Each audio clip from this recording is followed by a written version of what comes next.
धान पनि कत्रो लागेको तोरी सुकाएको तोरी पनि सब यस्तो भएछ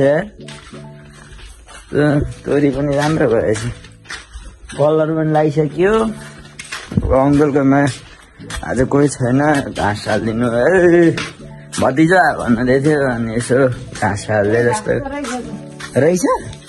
हामी घाँस चोरेर लैजाउँ न बिचरा उहाँदेखि बोकेर आउनुभएछ 2-3 डाला हामी चोरेर लानुपर्छ आन्टी पनि हुनु न यही हो मौका राम राम राम राम ल अङ्कलहरूको बाख्राहरू त सोत्तर सुतिरहेको छ आम्मा घाँस म त सुते घाँसमा दिने म सुतेको अब 1-2 डाला चोरेर लिएर जाने हो अङ्कल आन्टी नभएको बेला आम्मा यो खसी कत्रो है अङ्कलको आइज मैले ल आम्मा आइज ल काट्ने खसी यही हो यो काट्ने खसी खाने भनेको बाक्स ल घाँस झुन्डाइदेऊ त घाँस झुन्डाइदेऊ आज अङ्कलकोमा काम गरिदिउँ हामी पनि झुन्डाइदियो छ त घाँस त त्यत्तिकै ल ठिक छ सब बसाइ छन्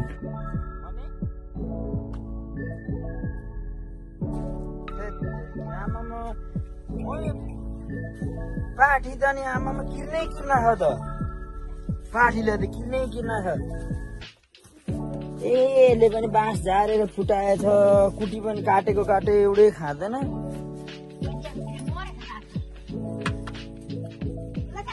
यसले पो रहेछ त तेरी भैँसी आज बुवा नभएको भैँसीले बाँस स्यासहरू हेर त उपद्रो पनि यो मुलाको पनि टन्नै रहेछ उपद्रो त पराल कुटी नखाएर पराल खोजेको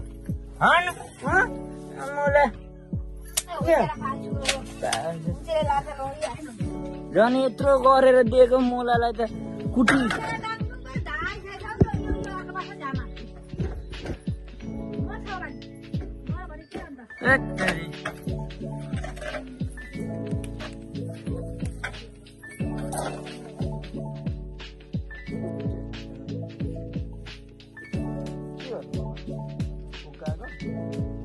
खायो यसले खोले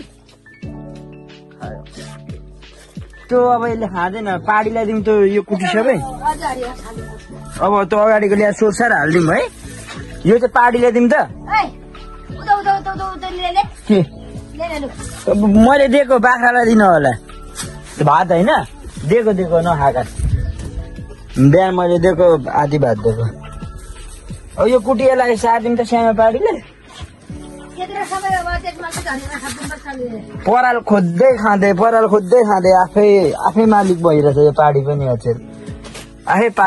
मालिक हुन खोज्दैछ केमा दिन्छ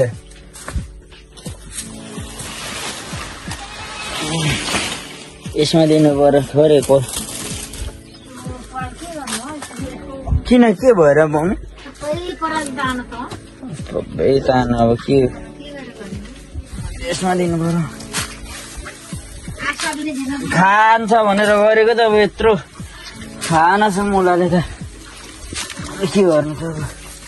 छोराले खान्छ अब तैँले नखाए पनि के भयो त हामीलाई होइन यो यत्रो कुटी काटेको बुवा नभएको बेला डोको बोकेर अब डोको बोक्दैमा कसले बेजेत भन्छ हौ के चाहिँ भयो त आफ्नो घरको माटो ल्याउनलाई के मल बोकेको होइन माटो लिन हिँडेको ओ भाइ के छ ल भाइ ठिक छ ल जाउँ माटो लिन जाउँ लाउनु मम्मी छिटो माटो लिन एकदम लाइन लाएर लाँदैछु मम्मी बुहारी छोरो भएर माटो लिन जङ्गल त्यहाँ एउटा कुखुरा खोर बनाएको थियो त्यो खोरलाई अब लिपेर चट्ट पार्नु पर्यो भनेर अब त्यसलाई त लिप्नु पर्यो अब हामी हुँदै लिप्ने अरे भोलि माटो बोक्ने मान्छे हुँदैनन् भनेर अब माटो बोकाउन लिएर हिँड्नु भयो ल नि त जाउँ भनेर हामी चाहिँ माटो लिन हिँड्यौँ जङ्गल लाग्यौँ अब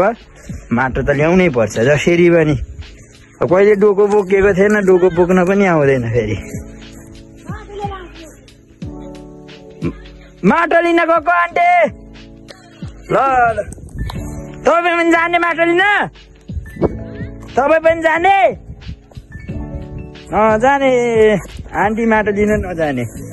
अब हामी मात्र जाने हिजो यही मल छरेको मम्मी बुहारीले छरे जस्तो गरी फेरि बाबाले सर्नु भएको बिहानभरि के डढेन मम्मी ल अब माटो लिएर आउँ अनि डढाउनु पर्छ त्यसलाई पनि अब हामी खोला आइपुगिसक्यौँ माटो लिन अब आधी बाटो आइसक्यौँ कि बल्ल बोक्ने मम्मी अब हामी माथि घर बनाउन बोक्नुपर्छ घर छेउमै खोलो छ बल्ल बोकेरै बोक्नु बनाउने बनाऊँ न त के भयो त कति माटो बोक्नु त ल आउनु माटो चाहिँ लानुपर्छ अहिले खोलो पनि हाम्रो घर नजिकै छ अस्ति भर्खर बाँधेको बाँध पनि फुटाएछ ल अब खोलो छिरियो अब जङ्गल छिरियो हामी जङ्गल माटो लिन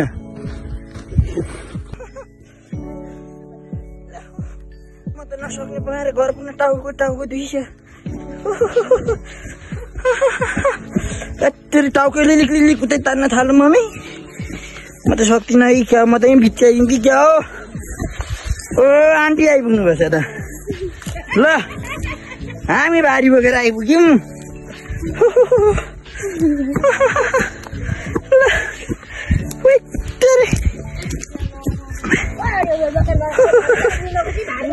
ए भारी भएको बेला हिँड न छिटो पेन खुसिसक्यो यता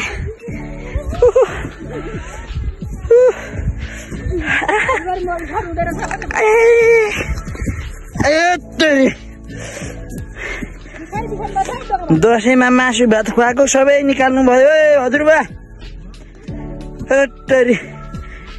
यसपालि किन धेरै मासु भात दिनु हुँदैछ भनेको माटो बोकाउनु रहेछ तेल निकाल्नु सक्नुभयो तपाईँ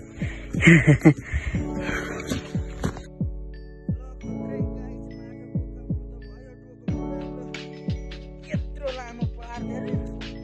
अप्ठ्यारो बनाइदिएर मेरो हेर आफूहरू त्यत्रो अगाडि हलुका भएछ मलाई चाहिँ आफूहरूले चाहिँ एक डोको एक गाडी यस्तरी मलाई चाहिँ एक डोको राम्रो मारेरै छोडेरै गाउँ आएको त यसपालि त मार्छन् कि क्या हो